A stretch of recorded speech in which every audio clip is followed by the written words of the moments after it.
Hello and welcome to Toasty's 2 Cents, the series where I play games off camera and then review them in a video. Today we're going to be talking about Fallout New Vegas, and this one was actually pretty fucking good. I'm just going to say that off rip. So fun. You know, when people talk about Fallout, a lot of people tend to say that this is the best Fallout game you'll ever find. This is the best in the franchise, best you'll ever play, you know, everything's done right. And yeah, I wanted to try it out for myself, you know, see if it's really the best one. Yeah, I recently played Fallout 3, so Fallout New Vegas was the next one in line to play, you know, in like chronological order. And yeah, I'm just gonna talk about the pros and cons here, everything I liked, didn't like about this game, kind of comparing it to Fallout 3 a little bit in my head. Starting off with the pros, something you'll notice right off the bat is that compared to Fallout 3, the reputation system is a lot different. If I remember correctly, Fallout 3, your reputation was basically like something that carried over across everywhere. It wasn't really specific to certain areas, I don't believe. Maybe I'm off the crack pipe here, but I don't think it really carried over to other places. You just kind of had a general reputation. In Fallout New Vegas, how the reputation system works is that depending on like what faction you're kind of like interacting with, their impression of you changes compared to like other ones. So like for example, the Powder Gangers off rip hated me. I was an anime supervillain to the Powder Gangers, yet Good Springs idolized me. You can take a lot of different actions and your actions will impact different communities in different ways, and they made it a lot more complex than it was in Fallout 3, and I appreciate that. I think that honestly was a really good thing to do. You know, the story, like, overall, like, had a very good storyline that could go so many different directions. I mean, you could choose between, you know, NCR, Mr. House, Caesar's Legion. If you chose Caesar's Legion, I'm just gonna say it, you're a fucking creep. I'm sorry. I don't know who in their right mind is like, I want to be with Caesar's Legion. That is a fucking faction I want to join. You're crazy, okay? Like, maybe Andrew Tate would be a big Caesar's Legion fan, but, like, I feel like only those kinds of people would actually be, like, on board for Caesar's Legion. Like, oh my god, I hate those guys. I'm not gonna lie, in my playthrough, I just fucking killed Caesar. I don't know, maybe I shouldn't have actually just killed him, but like, no, what happened was I decided to untie Benny because I didn't want to execute Benny, so that automatically turned Caesar against me and made them all attack me. And at that point, I might as well have just killed Caesar, because if I didn't, he would just keep chasing me down. So, I mean,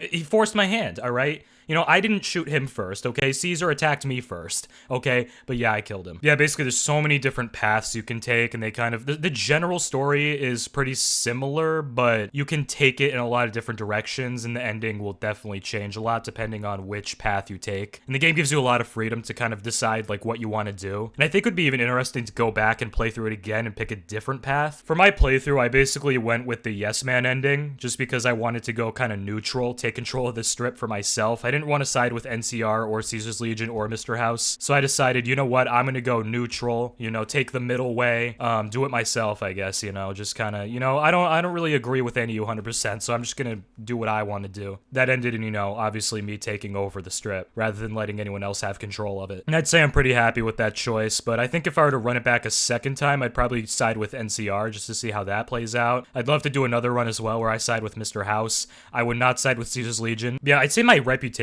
overall was pretty good with everybody. Mr. House, my reputation with him was not that great. My reputation with the NCR overall up until the end was pretty good. Caesar's Legion hated me. I think it's really cool that, like, it does have replayability. It'd be the kind of game that would be fun to replay, just to see how you can, like, take the story in a different direction by siding with a different faction. It's really cool. Now, there's something that Fallout 3 lacked that Fallout New Vegas very much made up for, okay? Sex, drugs, gambling. Well, there are drugs in Fallout 3, but mostly the sex and gambling. I'm so glad that's in addition to Fallout New Vegas. Listen, what happens in New Vegas stays in New Vegas, all right? What happened between me and Fisto on like 5 separate occasions, we don't talk about that, okay? Me and Fisto at the Atomic Wrangler, okay? The things that happened behind closed doors, we don't talk about it. We're not talking about it, okay? I may or may not have had relations with Fisto like at least 5 times, just for the hell of it. I'm gonna stop talking now. Okay, well, it was cool. Okay, I don't know. I thought it was fun. It was just funny. It's just haha funny you can have sex in game, even though it's not really like, you know, there's not full out sex scenes. It's not like when you play GTA 5 and you go into the back room with a stripper. It's a lot more detailed. It's not like that. It's literally the screen goes black and then you wake up the next morning with the person in bed next to you, so it's kind of like, yeah, you had sex, but not really. You didn't get to see it happen. But yeah, I assumed the position quite a few times, and that's all I'm gonna say. I'm sorry. I'm so sorry. I'm so sorry, but whatever. Okay, let's move on. Okay, let's just stop talking about that. Just to talk about something else. The gambling was pretty interesting too. I did a bit of gambling, but I knew like gambling's just a fucking losing game, no matter how you slice it. It's the same way as it is in real life. It's just not really. I mean, yeah, technically you can win big if you gamble, but like I don't know. I'm not really good at like the the wheel and the ball. You know, you throw the ball in the wheel and you put the the red and black chips on the thing or the what I mean. You know what I'm talking about, the roulette thing. Not good at that. I'm also not good at the blackjack one or anything. I didn't do a lot of gambling just because I'm not good at that shit. There's also that card game, but I sucked at that too, so I just didn't do a lot of that. But it's cool that those features exist.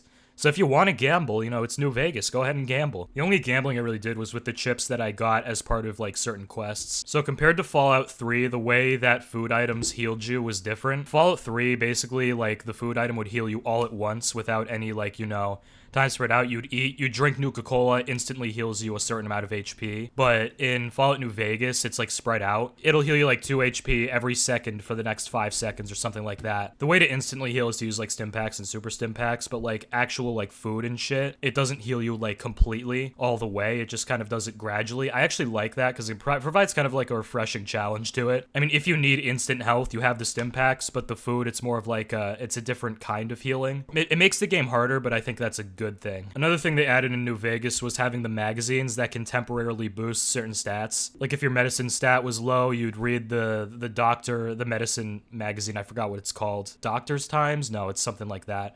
But you'd read a magazine and then it temporarily boosted that stat. So if you needed to pass a certain like skill check, but you didn't have like the skill points like leveled up enough, you could just use the magazine to kind of boost them just so you could get that thing done. I think that's really cool. I think that's a really good addition. It's not like the magazines are super easy to come by, but that's a good thing. It's not like super easy to get the magazines, and it's like, it's a nice little thing to have for when like your skills aren't super leveled up and you want to do something specific. Yeah, overall in a lot of different ways, I found Fallout New Vegas to be a lot more challenging than Fallout 3. In a good way. It kind of kept me on my toes is the way I would describe it, like I had my eyes peeled, like I'm ready, I'm more into it. Fallout 3 felt a little more passive at times, but Fallout New Vegas felt more challenging in a way that's like good and fun. I'm not the kind of guy who's like super cracked at gaming. I love the hardest games ever, like that's not my thing, but I enjoy a bit of challenge, and Fallout New Vegas was fairly challenging, but in a good way, in a rewarding way. Even as someone who doesn't normally play super challenging games or anything, Fallout New Vegas was fun for like the challenge it had without being too much challenge. One of the complaints I had about Fallout 3 was that the DLCs were pretty much all bad. Like I didn't really love any of the DLCs in Fallout 3, but the Fallout New Vegas DLCs, I'm happy to say, are mostly pretty fucking good.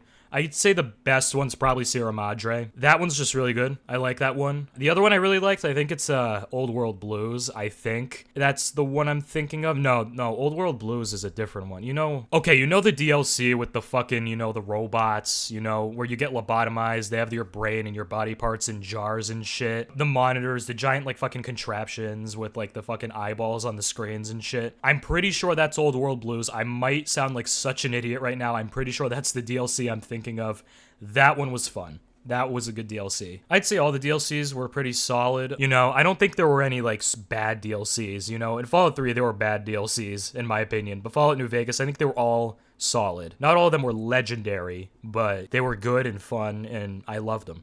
I liked them, I should say. They're good. They're good is what I'm saying. One more quick thing to talk about that I liked was the soundtrack. Having all those, like, old, like, vintage songs and shit. I'm just a sucker for, like, the vintage kind of aesthetic and stuff that Fallout has, and the soundtrack was just phenomenal and went along with that really well. Just a small thing that I really liked. Alright, getting into the cons, things that weren't so great about the game. It's a well-known thing, but Fallout New Vegas isn't bug-free. There are a few bugs that can happen. I don't think any of them are, like, game-breaking, at least that I've experienced. There might be bugs out there that are, like, game-breaking, but I haven't really run into any of them. That's just, like, kind of small things, like, a rad scorpion will get stuck in the ground. Specifically, the small rad scorpions love to get stuck in the ground and you can't really reach them, or shit like that.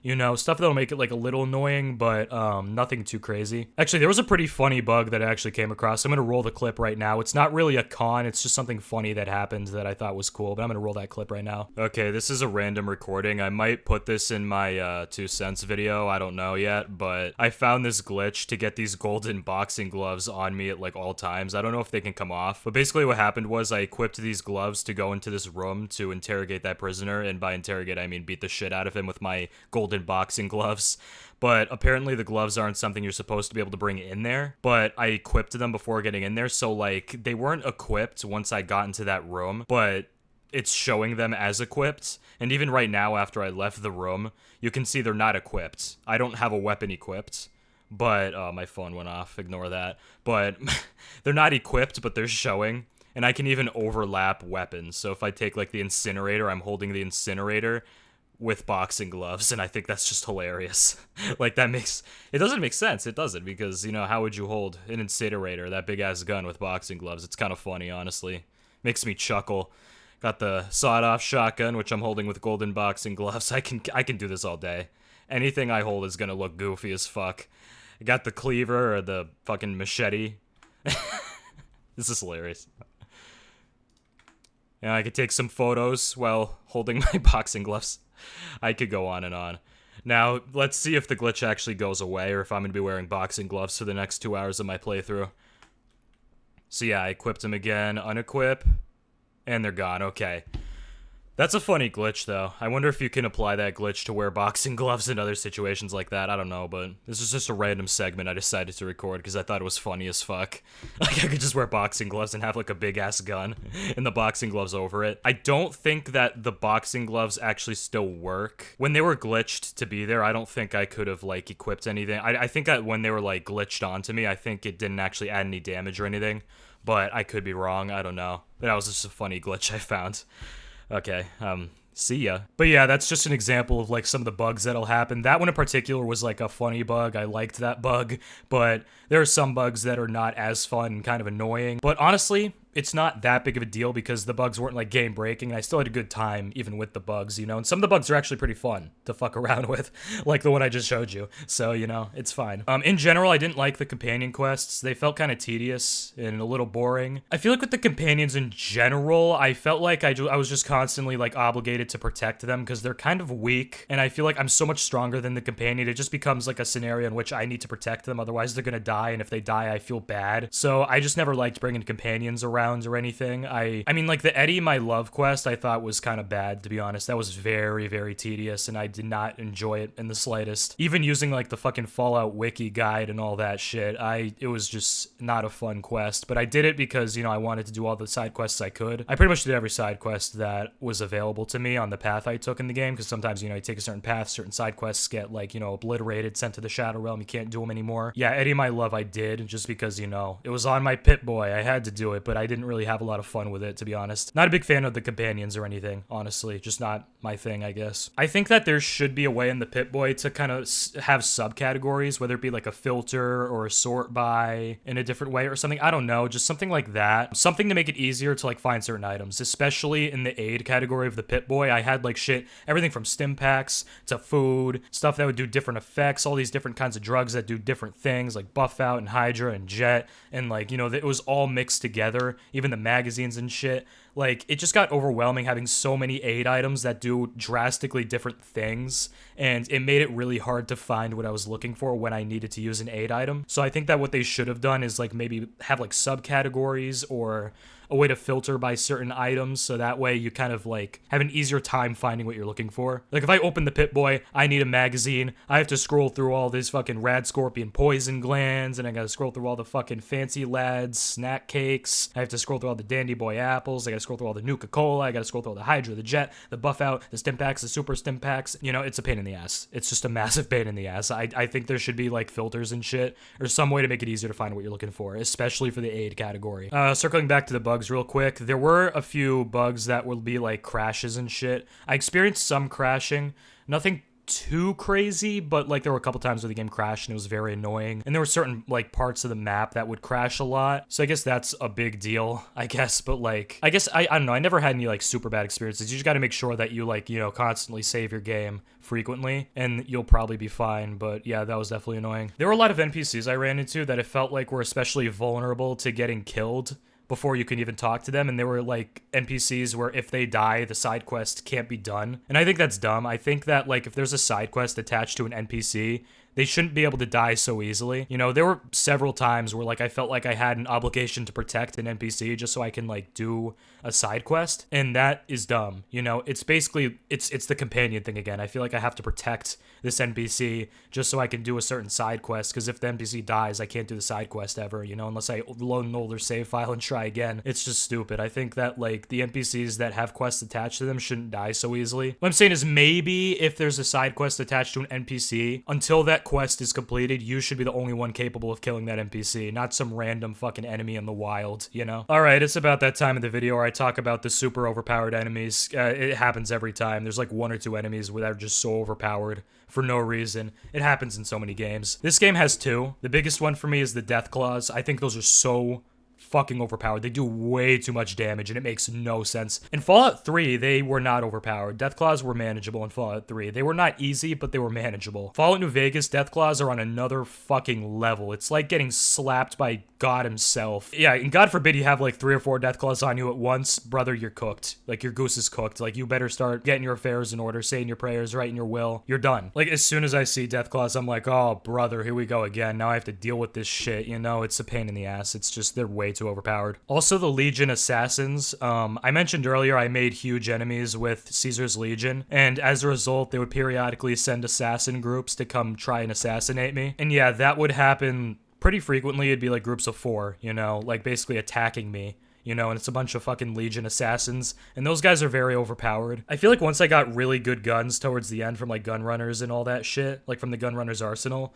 I was able to handle them a little better, but it was still very challenging. But the thing I noticed is that I broke into Caesar's camp, where he was, basically wiped out most of their forces, and that was way easier than just dealing with 4 assassins. I feel like the assassins are very, very strong compared to even the higher-ups in Caesar's Legion. I think that, like, the best assassin I'll face out in the wild is probably stronger than Caesar himself. So, like, it doesn't really make sense to me how the assassins are so strong when the other Legion people are so weak. You know, I get that the assassins are supposed to be best of the best, but it feels kind of out of proportion with every other Legion enemy I faced. So yeah, overall, I'd say Fallout New Vegas was a really good game. Is it the best Fallout game ever? Probably. It's so good that I can't really imagine any other game topping it. I think that at best, another Fallout game would probably, like, match it. Again, I've only played Fallout 3 to completion, so I don't have much to compare it to. I'd say that between Fallout 3 and Fallout New Vegas, obviously Fallout New Vegas takes the cake easily. It's just that much better. It's a really good game. If I had to rate it, I think I would probably give it an 89. I don't feel right putting it in, like, the 90s. I think it's 89. I think that's pretty fair. Just because, like, you know, bugs and shit. I feel like the bugs and crashes are significant enough to keep it out of the 90s range for me, but it's close. I think it's a really fun game. I might change my mind in the future. I might be like, damn, I should have put it in the 90s range, like giving it a 92 or something, but I'm giving it an 89. I think it's pretty solid. I think that sometime in the future I might want to play through it a second time just to try a different route, you know, take the NCR path, take the Mr. House path, just see how that plays out instead. It was just a really fun game that I had a lot of fun with. My playthrough was pretty long too. I think it was like maybe 50-something hours or something like that. I spent a lot of time on it because it's just a really good game. And yeah, I would definitely recommend it. I'd say if you're looking for a Fallout game, this is the cream of the crop. This is a really good fucking game. You don't even have to play the other Fallout games to really understand Fallout New Vegas. I think it's pretty much a game that you can just hop into and it's really fun. It was a pretty good game and I really enjoyed it. Well, yeah, that's Toasty's 2 cents. Like, subscribe, and keep vibing.